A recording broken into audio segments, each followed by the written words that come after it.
Darlings, మన ప్రభాస్ అన్న కల్కి మూవీ అయితే ఇవాళ రిలీజ్ అయింది. ఫ్యాన్స్ అయితే రచ్చ రచ్చ చేస్తున్నారు. ఇప్పుడే మార్నింగ్ 12 AM షో చూసి వచ్చా. థియేటర్ దగ్గర చూస్తే పండగ వాతావరణం ఉంది. ఇంకా లేట్ చేయకుండా డైరెక్ట్ గా కల్కి 2898 మూవీ రివ్యూలోకి వెళ్ళిపోదాం. ఫస్ట్ ఆఫ్ ఆల్ ఈ మూవీ గురించి మనం మాట్లాడుకోవాల్సింది ఆ స్టోరీ భయ్యా.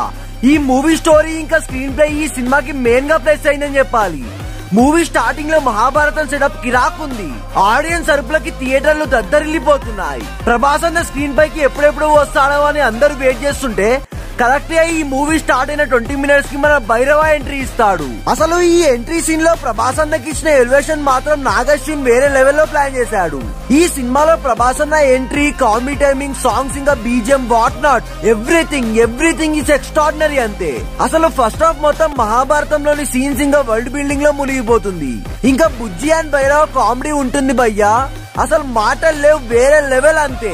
అండ్ క్లైమాక్స్ లో ప్రభాస్ అన్నలో ఒక ఇంట్రెస్టింగ్ లుక్ లో కనిపిస్తాడు. స్పాయిలర్స్ అయితే ఇవ్వను గానీ అది ప్రభాస్ అన్న ఫ్యాన్స్ అందరూ ఎప్పటి నుంచో చూడాలనుకుంటున్న క్యారెక్టర్ అది.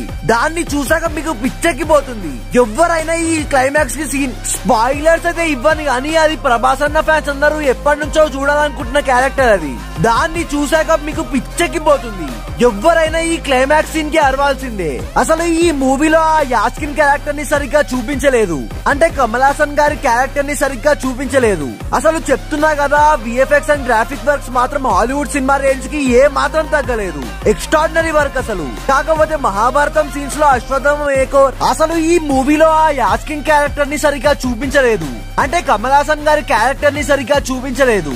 అసలు చెప్తున్నా కదా, విఎఫ్ఎక్స్ అండ్ గ్రాఫిక్ వర్క్స్ మాత్రం హాలీవుడ్ సినిమా రేంజ్ కి ఏ మాత్రం తగ్గలేదు. ఎక్స్ట్రాడినరీ వర్క్ అసలు. కాకపోతే మహాభారతం సీన్స్ లో అశ్వత్థామ మేకోవర్ ఇంకా బెటర్ చేసి ఉంటే బాగుండేది. అండ్ ఆల్సో ఈ మూవీలో ఫైట్స్ అండ్ యాక్షన్ సీక్వెన్స్ లు కూడా చాలానే ఉన్నాయి. మైథాలజీని సైన్స్ ఫిక్షన్ ని మిక్స్ కొడితే మూవీ ఎంత మెంటల్ వస్తుందో ఈ సినిమా చూసాక క్లియర్ గా అర్థం అవుతుంది. అండ్ ఇక్కడ స్పాయిలర్స్ ఉన్నాయి భయ్యా, మళ్ళీ చెప్పలేదనొద్దు. ఒకవేళ వినాలనుకుంటే వినండి. ఈ మూవీలో మన గురూజీ రామ్ గోపాల్ వర్మ గారి సీన్ ఉంటుంది భయ్యా, అది డాట్ ట్విస్ట్. అసలు రామ్ గోపాల్ వర్మ గారు వచ్చినప్పుడు ఆడియన్స్ ఇంకా ప్రభాస్ అన్న ఫ్యాన్స్ అరుపులకి చెవులు బద్దలైపోతాయి. అసలు ఆ వరల్డ్ ఇంకా క్యారెక్టర్ బిల్డింగ్ మాత్రం హాలీవుడ్ రేంజ్ కి పోటీ ఇచ్చేలా ఉన్నాయి. అండ్ రాజమౌళి క్యామియో మాత్రం మామూలు నవ్వు రాదు.